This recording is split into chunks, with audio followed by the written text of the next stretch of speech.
I may have something to say about the overall landscape for 24, but stay tuned on that. Welcome back to America Decides. After months of speculation, Florida Governor Ron DeSantis is expected to officially jump in the 2024 Republican nomination for president next week. A formal kickoff is expected closer to June. DeSantis donors are gathering in Miami next week. The likely announcement comes on the heels of Florida's legislative session that pushed through DeSantis's conservative agenda. Ed O'Keefe and Aaron Navarro join us now. Ed is CBS News senior White House and political correspondent, and Aaron is a CBS News political reporter. Good to be with you. It's been a while. Good to see you. Aaron, I know you've been doing a lot of reporting about the governor and his potential bid. What more do we know about his expected announcement? That's right. Two sources have told CBS News recently he is expected to formally announce on the 24th or 25th, that's Wednesday and Thursday next week in a virtual fashion. And that coincides with this donor gathering he's having in Miami, getting fundraisers, bundlers to start raising money directly into his presidential campaign. So making sure that announcement is there, so there's an actual campaign to put money into. And then the week after that, he is expected around June 1st to do a big formal announcement in his hometown of Dunedin, Florida. So you're right, after months of travel for him, it's finally happening. Yeah, and he continues to pull well below the former president. But do the folks that are working with DeSantis feel like once he gets in, they'll see a spike in those numbers? DeSantis allies have told us, to expect him to fight back. You're seeing glimpses of that. And I believe it was Tuesday, he had a press conference where he was asked about Trump not committing to a 6-week abortion ban.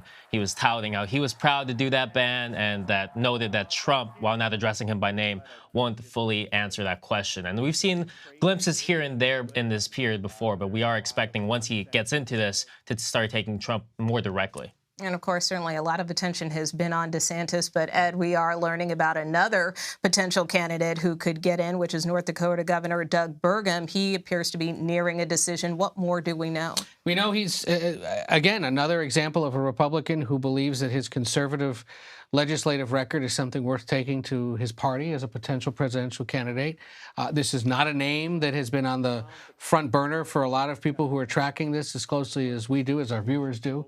But is he hoping to be a dark horse? I mean, that is what he's hoping to be.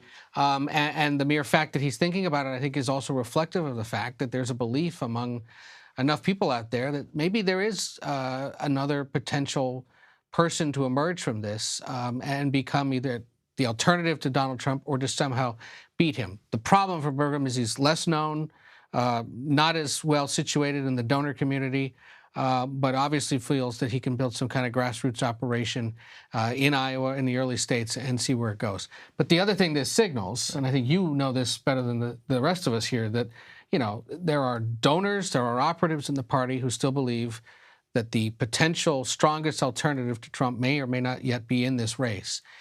The other problem, though, is the more of these guys, and it's now mostly guys that get in, besides Nikki Haley, you end up in the situation we were in back in 2016, where he's got a ceiling of about 35, 40% maybe of the party.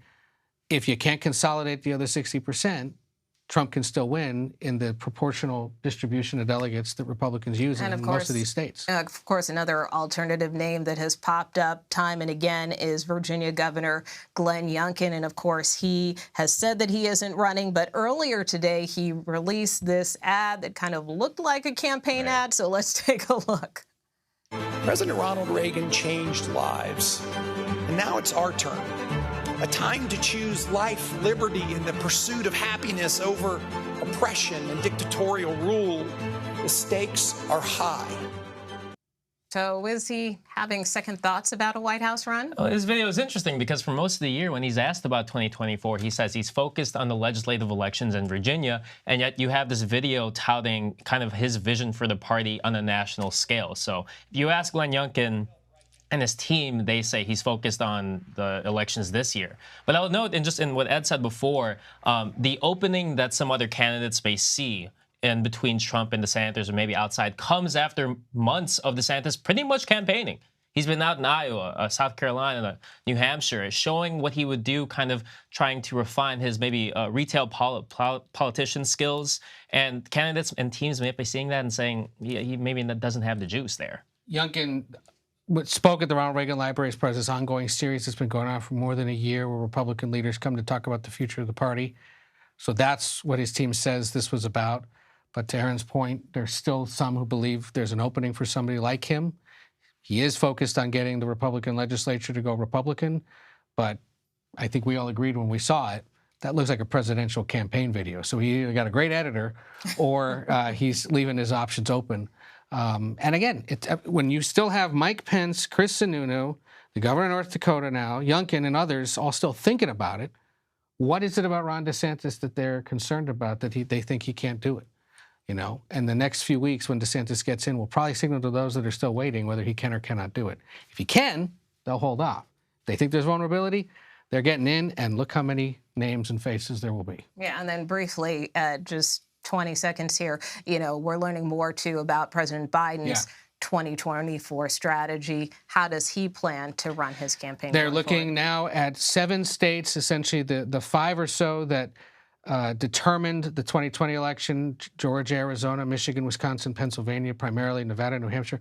But they now believe that they can spend money and invest, at least initially, in North Carolina, where they only lost by 1.3%, and Florida, where they lost by about 3.3%. Florida. Why on earth would you do that when Ron DeSantis won by about 20 points last year? Because Democrats believe enough of their voters stayed away. They were either intimidated by the changes he was making or just had no reason to. In a presidential year, Democrats believe they can, and it would force the GOP to spend money, potentially in the home state, if their nominee, if it's Trump or DeSantis. All right. Well, after quite a lull, seems like things are really starting to ramp up here. Aaron Navarro, Ed O'Keefe, thanks so much.